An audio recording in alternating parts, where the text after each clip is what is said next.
Welcome back to my channel Debashree and Laddu daily ব্লগের সকল বন্ধুদের জানাচ্ছি অনেক অনেক স্বাগত। আজ তোমাদের জন্য নিয়ে এসেছি দারুণ একটা রেসিপি, যেটা হচ্ছে পাট শাক দিয়ে মুসুর ডালের রেসিপি। এই রেসিপিটা খুবই সহজ পদ্ধতিতে বানানো যায়, সেটা আজকে তোমাদেরকে শেয়ার করতে চলেছি। অনেকেই এটা করে তোমরা খেয়েছো, আর যারা খাওনি তারা এইভাবে এই ডালটাকে পাট শাক দিয়ে একবার রান্না করে দেখো, দারুণ খেতে লাগবে বন্ধুরা। এখানে আমি কিছু পাট শাক নিয়ে নিয়েছি, যেটা একদম ফ্রেশ, দেখতেই পাচ্ছ। এটাকে কিন্তু ইংলিশে বলা হয় জুট লিফ, আর বাংলাতে আমরা বলি পাট শাক। এখানে আমি পাট শাকগুলোকে কেটে রেখে দিয়েছি, এই দেখো এইভাবে ঠিক কেটে রেখে দিয়েছি কুচি কুচি করে। তো খুব ছোট করতে হবে না, এরকম মিডিয়াম সাইজ কাটলেই হবে।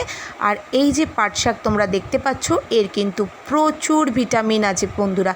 আমরা জানি যে কোনো শাকেই প্রচুর পরিমাণে ভিটামিন থাকে, তো এই শাকেও কিন্তু প্রচুর ভিটামিন আছে। এই শাক কিন্তু আমাদের কোষ্ঠকাঠিন্য দূর করতে অনেক সাহায্য করে, এছাড়াও দৃষ্টিশক্তি বাড়াতে, এছাড়াও হচ্ছে হজম শক্তি বৃদ্ধিতেও অনেক উপকারিতা আছে এর। তাই যাদের হজমের সমস্যা হচ্ছে, যে হজম হয় না ঠিকমতো, তারা এই শাক যদি তোমরা কন্টিনিউ 7 বার খেতে পারো সপ্তাহে, তাহলে দেখবে তোমাদের হজম শক্তি আগের থেকে অনেকটাই বৃদ্ধি পেয়েছে। তো আমরা এখানে আগে নিয়ে নিয়েছি মুসুর ডাল। মুসুর ডালটাকে কিন্তু ভালো করে এখানে ধুয়ে নিতে হবে, আর ধুয়ে নেওয়ার পরে এই দেখো কড়াইতে আমরা দিয়ে দিচ্ছি। তো আমার কড়াইটাকে একটু ইগনোর করতে পারো, কারণ এর আগে আমি একটা তরকারি করে ঢেলে নিয়েছি, তারপরে ওই কড়াইয়ের মধ্যেই আজকের রেসিপিটা তৈরি করে নিচ্ছি বন্ধুরা। তো ফার্স্ট এখানে আমি নিয়ে নিয়েছি মুসুর ডালগুলোকে ভালো করে ধুয়ে নিয়েছি কড়াইয়ের মধ্যে, আর তার মধ্যে দিয়ে দিয়েছি কুচানো পেঁয়াজ। কুচানো পেঁয়াজগুলো এর মধ্যে দিয়ে দিয়েছি, দেখতেই পাচ্ছ। একে একে কিন্তু এর মধ্যে আমি সব কিছু দিয়ে দেবো, আর সেই জন্য তাড়াতাড়ি রান্নাটাও আমার কমপ্লিট হয়ে যাবে। আর এইভাবেই আমরা রান্নাটা করে থাকি। তো এখানে ডালটাকে ভালো করে ধুয়ে নিয়ে কড়াইতে দিলাম, কুচনো পেঁয়াজ দিলাম, আর তারপরে অ্যাড করছি হলুদ। এবারে এর মধ্যে অ্যাড করলাম হলুদ, 1 চামচের মতো হলুদ, বা একটু কম দিতে পারো, যেরকম পরিমাণ ডাল নেবে সেরকম পরিমাণ হলুদ দিলে। তারপরে দিয়ে দিলাম জিরে ধনে গুঁড়ো করা। আমাদের জিরে আর ধনে একসাথেই গুঁড়ো করা থাকে, সেই জন্য জিরে ধনের গুঁড়োটা 1 চামচের মতো দিয়ে দিলাম। তারপরে দিয়ে দিলাম লঙ্কার গুঁড়ো, লাল লঙ্কার গুঁড়ো এখানে 1 চামচের মতো দিয়ে দিলাম। এবারে দিয়ে দিচ্ছি এর মধ্যে পরিমাণ মতো নুন। তো এখানে 1 চামচের মতো আমি নুন কিংবা লবণ যেটাই বলো সেটা অ্যাড করলাম। এবারে দিয়ে দিচ্ছি একটু কাঁচা সর্ষের তেল, একটু সর্ষের তেল দিয়ে দিলাম।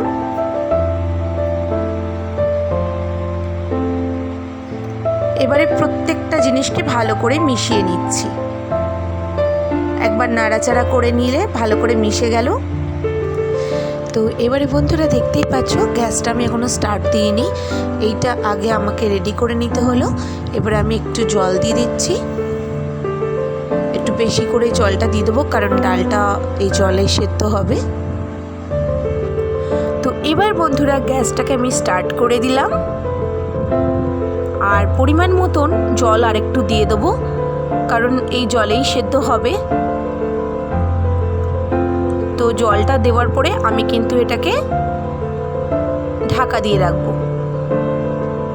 তো জল যতটা দেওয়ার দিয়ে দিয়েছি, এবার আমি এখানে ঢাকা দিয়ে সেদ্ধ হতে বসিয়ে দেবো। তো আমাদের এখানে ডালটা সেদ্ধ হয়ে গেছে মোটামুটি। এবারে আমরা দিয়ে দিচ্ছি শাকগুলোকে। ডালটা যখন আধা ভাঙা মতন সেদ্ধ হয়ে গেছে, তখন আমি শাকগুলোকে এর ওপরে দিয়ে দিলাম, আর এবার ভালো করে এটাকে মিশিয়ে নিচ্ছি।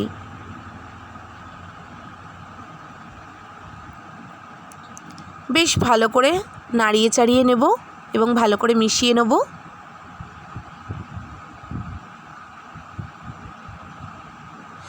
এর আগেই আমাদের সব কিছুই দেওয়া হয়ে গেছে এর মধ্যে, তাই শাক দেওয়ার পরে সামান্য একটুখানি জল দিয়ে দেবো।